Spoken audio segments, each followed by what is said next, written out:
ಬನ್ನಿ ಸ್ನೇಹಿತರೆ, ನಮ್ಮ ನಮಸ್ತೆ ಹಿಂದೂಸ್ತಾನ್ ಮೈಸೂರು ಹಿಂದಿನ ಎಪಿಸೋಡ್ಗೆ ಎಲ್ಲರಿಗೂ ಸ್ವಾಗತ ಸುಸ್ವಾಗತ.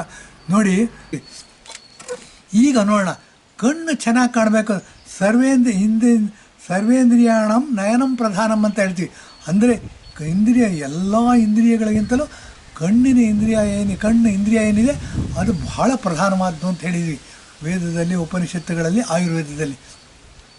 ಕಣ್ಣನ್ನು ಮಾತ್ರ ನೋಷನಲ್ಲಾಗಿ ಇಟ್ಕೊಳ್ಳೋಣ. ಅಂದರೆ ಸಾಂಕೇತಿಕವಾಗಿ ಉದಾಹರಣೆ ಇಟ್ಕೊಂಡು ಹೇಳಿ, ಕಣ್ಣಿಗೆ ಶಕ್ತಿ ಬರಬೇಕು ಅಂದರೆ ಹೇಗೆ ಬರುತ್ತೆ ಅನ್ನೋದನ್ನು ಸ್ವಲ್ಪ ವಿಶ್ಲೇಷಣೆ ಮಾಡಬೇಕಾಗತ್ತೆ.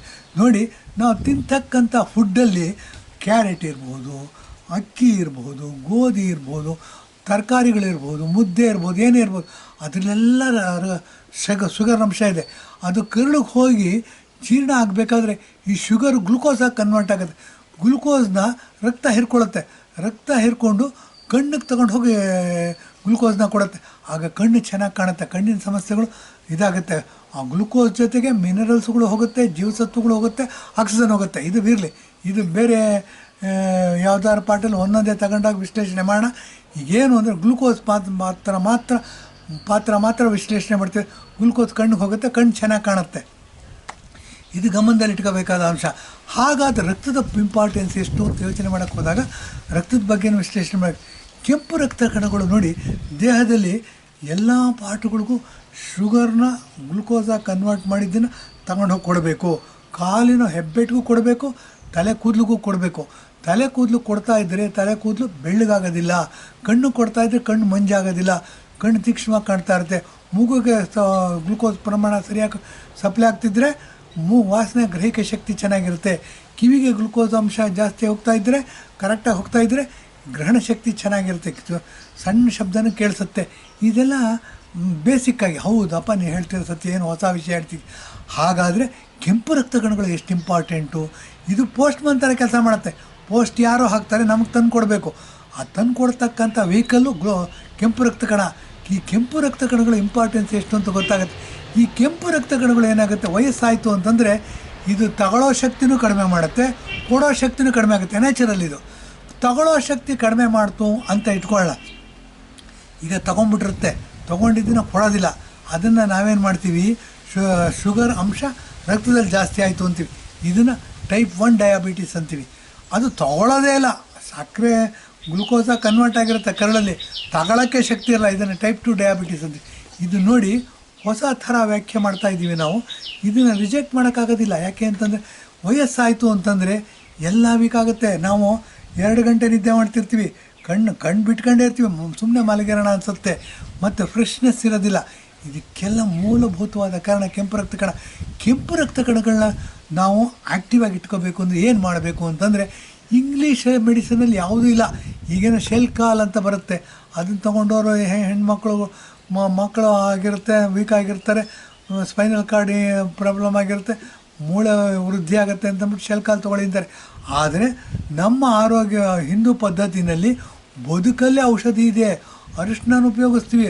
ಅರಿಶಿನ ನೋಡಿ, ಕರ್ಕುಮಿನ್ ಅಂತ ಒಂದು ಅಂಶ ಇದೆ, ಅದನ್ನು ಈಗ ಕಂಡು ಹಿಡಿದಿದ್ದಾರೆ.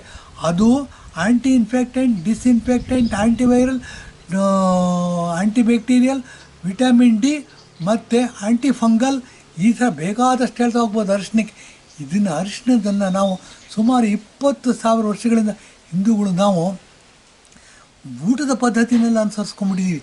ಹಾಗಾಗಿ ಇದೇನಾಗುತ್ತೆ, ರಕ್ತವನ್ನು ಸಹ ಆರೋಗ್ಯವಾಗಿಡುತ್ತೆ. ಹೇಗೆ ರಕ್ತವನ್ನು ಆರೋಗ್ಯವಾಗಿಡುತ್ತೆ ಅನ್ನೋದ್ರ ಬಗ್ಗೆ ಸ್ವಲ್ಪ ಮಾತಾಡ್ತೀನಿ. ಸ್ವಲ್ಪ ಡಿವೇಟ್ ಆಗುತ್ತೆ ಅನ್ಸುತ್ತೆ ಸಬ್ಜೆಕ್ಟು, ಆದರೂ ಮಾತಾಡ್ತೀನಿ.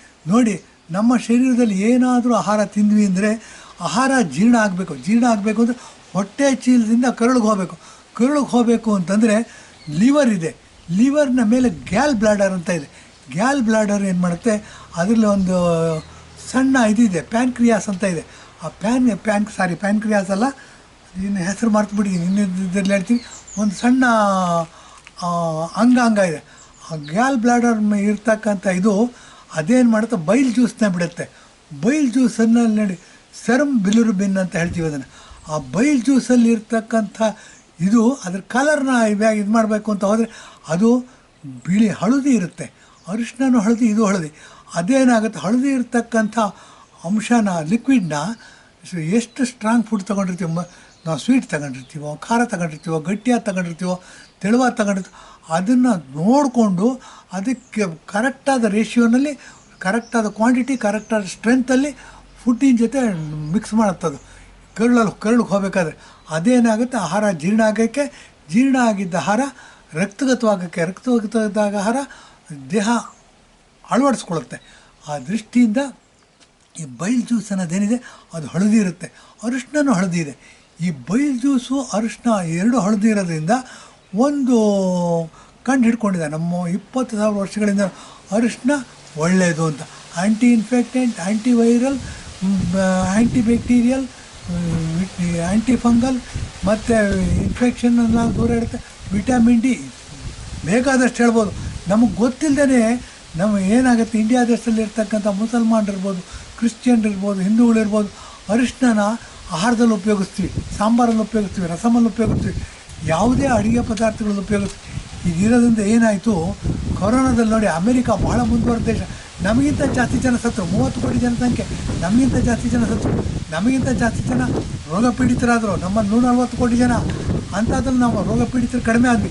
ಹೇಗೆ ಅಂತಂದರೆ ನರೇಂದ್ರ ಮೋದಿಯವರು ವ್ಯಾಕ್ಸಿನ್ ಕಂಡುಹಿಡಿದರು. ಮುಂಚೆ ಏನಾಗಿತ್ತು, ಕಾಂಗ್ರೆಸ್ ರೂಲ್ ಇದ್ದಾಗ ವ್ಯಾಕ್ಸಿನ್ನ ಲಂಡನ್ನು, ಅಮೇರಿಕಾಕ್ಕೆ ಕೈ ನೋಡಬೇಕಿತ್ತು. ಈಗೇನಾಯಿತು, ನರೇಂದ್ರ ಮೋದಿಯವರು ವ್ಯಾಕ್ಸಿನ್ನ ಕಂಡುಹಿಡಿದು ಅನೇಕ ದೇಶಗಳಿಗೆ ವ್ಯಾಕ್ಸಿನ್ ಕೊಟ್ಟರು. ಇಡೀ ಇಂಡಿಯಾ ದೇಶ, ಹಿಂದೂಗಳು ಇಂಡಿಯಾ ದೇಶದವ್ರನ್ನೆಲ್ಲ ರಕ್ಷಣೆ ಮಾಡಿದ್ದು, ಇಡೀ ಪ್ರಪಂಚವನ್ನೇ ರಕ್ಷಣೆ ಮಾಡಿದ್ರು. ಇಂಥ ಇದು ಅರಿಶಿಣದ ಇದರಲ್ಲಿದೆ. ನಮ್ಮಲ್ಲಿ ಬೇಸಿಕ್ಕಾಗಿ ಮನೆ ಸರಿ ಇದ್ದರೆ ಸಮಾಜನ ಸರಿಯಾಗಿ ಇಟ್ಕೊಳ್ಳೋದು ಭಾಳ ಈಸಿ. ಆ ದೃಷ್ಟಿಯಿಂದ ನಮ್ಮಲ್ಲಿ ರೋಗ ಪೀಡಿತರು ಕಡಿಮೆ ಆಗಿದ್ದಕ್ಕೆ ಅರಿಶಿನ ಉಪಯೋಗಿಸ್ತಿದ್ದು ಬೈಲ್ ಜ್ಯೂಸು ಹಳದಿ ಇದೆ, ಅರಿಶಿನೂ ಹಳದಿದೆ. ಅರಿಶಿನದಲ್ಲಿರ್ತಕ್ಕಂಥ ಕರ್ಕುಮಿನ್ ಅನ್ನೋ ಒಂದು ಏನಿದೆ, ಕೆಮಿಕಲ್ ಏನಿದೆ, ಅದು ಅರಿಶಿನದ ಪ್ರಾಪರ್ಟೀಸ್ಗೆ ಹೊಂದಾಣಿಕೆ ಮಾಡ್ಕೊಳ್ಳುತ್ತೆ ನೋಡಿ. ಈ ದೃಷ್ಟಿಯಿಂದ ನಾವು ಅರಿಶಿನದ ಬಗ್ಗೆ ವ್ಯಾಖ್ಯಾನ ಮಾಡಬೇಕು, ಹಳದಿ ಬಗ್ಗೆ ವ್ಯಾಖ್ಯಾನ ಮಾಡಬೇಕು. ಏನಾದರೂ ನಮಗೆ ವಯಸ್ಸಾಯಿತು ಅಂತ ಹೇಳಬೇಕು ಅಂತಂದರೆ, ನಮ್ಮ ದೇಹದಲ್ಲಿರ್ತಕ್ಕಂಥ ರಕ್ತ ಫಸ್ಟು ಇದು ಏನು ಅಂತಂದರೆ ಅದು ವೀಕ್ ಆಗುತ್ತೆ. ಕೆಂಪು ರಕ್ತ ಕಣಗಳು ವೀಕ್ ಆಗುತ್ತೆ ಅಂತಂದರೆ, ಕೆಂಪು ರಕ್ತ ಕಣಗಳು ಮೂಲಭೂತವಾದ ಕರ್ತವ್ಯ ಏನು ಅಂದರೆ ಶುಗರ್ನ ಕರಳು ಗ್ಲುಕೋಸಾಗಿ ಕನ್ವರ್ಟ್ ಮಾಡುತ್ತೆ. ಆ ಗ್ಲುಕೋಸ್ನ ತಗೊಳ್ಬೇಕು, ಎಲ್ಲ ಪಾರ್ಟ್ಗಳು ಹಂಚ್ಕೊಂಡು ಬರಬೇಕಿದು. ಪೋಸ್ಟ್ಮ್ಯಾನ್ ಥರ ಇದು. ಅದು ಹಂಚತಕ್ಕಂಥ ಕೆಲಸ ತೊಗೊಳ್ತಕ್ಕಂಥ ಶಕ್ತಿನೇ ಕಳ್ಕೊಂಬಿಟ್ಟಿರುತ್ತೆ. ಆವಾಗಲೂ ವಯಸ್ಸಾಯಿತು ಅಂತ ಹೇಳ್ತೀವಿ. ಮತ್ತು ತೊಗೊಂಡಿರ್ತಕ್ಕಂಥ ರಕ್ತ ತೊಗೊಂಡ್ಬಿಟ್ಟಿರುತ್ತೆ, ಶುಗರ್ನ ಗ್ಲುಕೋಸಾಗಿ ಕೊಡೋ ಶಕ್ತಿ ಕಳ್ಕೊಂಬಿಟ್ಟಿರುತ್ತೆ. ಈಗ ಟೈಪ್ 1 ಟೈಪ್ 2 ಡಯಾಬಿಟಿಸ್ ಅಂತ ಹೇಳ್ಬೋದು. ಇದನ್ನು ಏನಾಗುತ್ತೆ ಅಂದರೆ, ಇಂಥ ಪರಿಸ್ಥಿತಿನಲ್ಲೂ ನಾವು ಆಹಾರದಲ್ಲೇ ತೀರ್ಮಾನ ಮಾಡಬೇಕು, ಆಹಾರದಲ್ಲೇ ನಾವು ಕ್ಯೂರ್ನ ಕಂಡುಹಿಡ್ಕೋಬೇಕು, ಆಹಾರದಲ್ಲೇ ನಾವು ರೋಗ ನಿರೋಧಕ ಶಕ್ತಿನ ಪಡಬೇಕು. ಅದಕ್ಕೆ ಏನು ಮಾಡಬೇಕು ಅಂದರೆ, diabetes is not A disease, diabetes is A life disorder ಅಂತ ಹೇಳ್ಬೋದು. ಡಯಾಬಿಟಿಸ್ ಲೈಫ್ ಡಿಸಾರ್ಡರ್ ಅಂದರೆ ಊಟದ ಪದ್ಧತಿಯಲ್ಲಿ ನಾವು ಡಯಾಬಿಟಿಸ್ನ ಕ್ಯೂರ್ ಮಾಡ್ಕೋಬೋದು. ಯಾವಾಗ ಊಟದ ಪದ್ಧತಿ ಅಂತ ಹೇಳ್ತೀವಿ, ಓವರ್ನೈಟಲ್ಲಿ ಆಗೋದಿಲ್ಲ ಇದು. ಯಾವಾಗ ಓವರ್ನೈಟಲ್ಲಿ ಆಗೋದಿಲ್ಲ, ಹಾಗಾದರೆ ಏನು, ಕೆಲವ್ರ ದೇಹದ ಪ್ರಕೃತಿಗೆ ಅನುಸಾರವಾಗಿ ಕೆಲವ್ರಿಗೆ 3 ತಿಂಗಳು ತಗೋಬೋದು, ಕೆಲವ್ರಿಗೆ 6 ತಿಂಗಳು ತಗೋಬೋದು, ಕೆಲವ್ರಿಗೆ 1 ತಿಂಗಳು ತಗೋಬೋದು. ಇದನ್ನು ಆಹಾರ ಪದ್ಧತಿನಲ್ಲಿ ವ್ಯತ್ಯಾಸ ಮಾಡ್ಕೊಳ್ಳೋದ್ರಿಂದ ನಾವು ಡಯಾಬಿಟಿಸ್ನ ಕ್ಯೂರ್ ಮಾಡ್ಬೋದು. ಹಾಗಾದರೆ 3 ತಿಂಗಳು, 6 ತಿಂಗಳು, 1 ವರ್ಷ ಹೇಳ್ತಾರಲ್ಲ, ಇದಕ್ಕೆ ಏನೇನು ಪದ್ಧತಿ ಅಂತ ನೋಡಿ. ಪ್ರಕೃತಿ ಜೊತೆಗೆ ಸಿಂಕ್ ಮಾಡ್ಕೊಳ್ಳೋದನ್ನು ಕಲಿಬೇಕು. ಪ್ರಕೃತಿ ಜೊತೆಗೆ ಸಿಂಕ್ ಮಾಡ್ಕೋತೀವಿ ಅಂತಂದರೆ, ನಮ್ಮ ಕರ್ನಾಟಕದಲ್ಲಿ ನಾವು ಕೂತ್ಕೊಂಡು ಮಾತಾಡ್ತಿರೋದು ಮೈಸೂರು, ಆಂಧ್ರ, ತಮಿಳ್ನಾಡಿನ ಕೆಲವು ಭಾಗಗಳಲ್ಲಿ ರಾಗಿ ಜಾಸ್ತಿ ಬೆಳೆಯುತ್ತೆ. ಡೆಮೋಗ್ರಫಿನ ಸೆಟ್ ಆಗೋದು. ರಾಗಿ ಏನು ಅಂತಂದರೆ ಆಲ್ಕಲೈನ್ ಫುಡ್. ಇದು ಯಾವುದೇ ಶರೀರದ ಯಾವುದೇ ಭಾಗದಲ್ಲಿ ಆಕ್ಸಿಜನ್ ಸರಿಯಾಗಿ ಸಪ್ಲೈ ಆಗ್ತಿದೆ ಅಂತಂದರೆ ರೋಗ ನಿರೋಧಕ ಶಕ್ತಿ ಚೆನ್ನಾಗಿದೆ ಅಂತ ಅಂದ್ಬಿಟ್ಟು. ಆ ದೃಷ್ಟಿಯಿಂದ ಡಯಾಬಿಟಿಸ್ ಇರೋರಿಗೆ ನಮ್ಮ ಪ್ರಾಂತದಲ್ಲಿ, ನಮ್ಮ ಕಡೆಯಲ್ಲಿ ರಾಗಿ ಮುದ್ದೆ ತಿನ್ನಿ ಅಂತಾರೆ. ನೋಡಿದರೆ ಡಯಾಬಿಟಿಕ್ಸ್ನ ಕಂಟ್ರೋಲ್ ಮಾಡೋದು. ನಾನು ಬೆಳ್ಳಗಿದ್ದೀನಿ, ರಾಗಿ ಮುದ್ದೆ ತಿನ್ನೋದಿಲ್ಲ, ನನಗೆ ರಾಗಿ ಮುದ್ದೆ ಆಗೋದಿಲ್ಲ, ಹೊಟ್ಟೆ ನೋವು ಬರುತ್ತೆ, ನನಗೆ ರಾಗಿ ಮುದ್ದೆ ತಿಂದರೆ ಮೋಷನ್ ಬೇಕಾದಷ್ಟು ವಿಧಾನ ಇದೆ ಅದನ್ನೆಲ್ಲ ಮಾಡೋದಕ್ಕೆ. ರಾಗಿ ಹಿಟ್ಟನ್ನ ಸ್ವಲ್ಪ ಬಿಸಿ ಮಾಡಿಕೊಂಡು ಹುರಿದಂಗೆ ಮಾಡಿಬಿಟ್ಟು ಗಂಜಿ ಮಾಡ್ಕೊಂಡು ಕುಡಿಬೋದು, ಟು ಸ್ಟಾರ್ಟ್ ವಿತ್. ಕ್ರಮೇಣ ಮುದ್ದೆಗೆ ಬರ್ಬೋದು. ಇದು ತಿಳ್ಕೊಬೇಕು.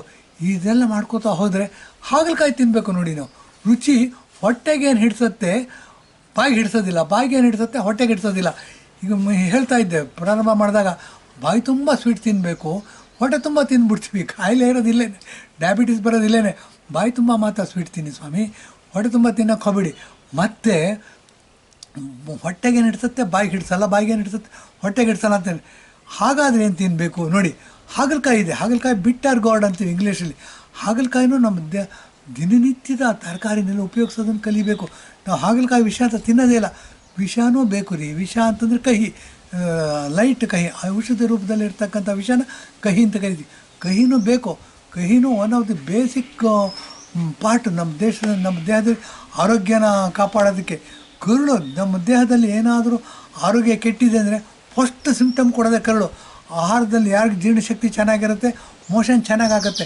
ಯಾರಿಗೆ ಮೋಷನ್ ಚೆನ್ನಾಗಾಗಬೇಕು ಅವ್ರು ಹಾಗಲಕಾಯಿನ ಪ್ರತಿನಿತ್ಯದ ಆಹಾರದಲ್ಲಿ ಸೇವಿಸಲೇಬೇಕು. ಪ್ರತಿನಿತ್ಯದ ಆಹಾರ ಬೇಡ, ವಾರಕ್ಕೆ 2 ಸರಿ ಸೇವಿಸಲೇಬೇಕು ಅಂತೇಳಿ ಇಂದಿನ ಎಪಿಸೋಡ್ ಮುಗಿಸ್ತಾ ಇದ್ದೀನಿ. ಧನ್ಯವಾದ, ನಮಸ್ಕಾರ.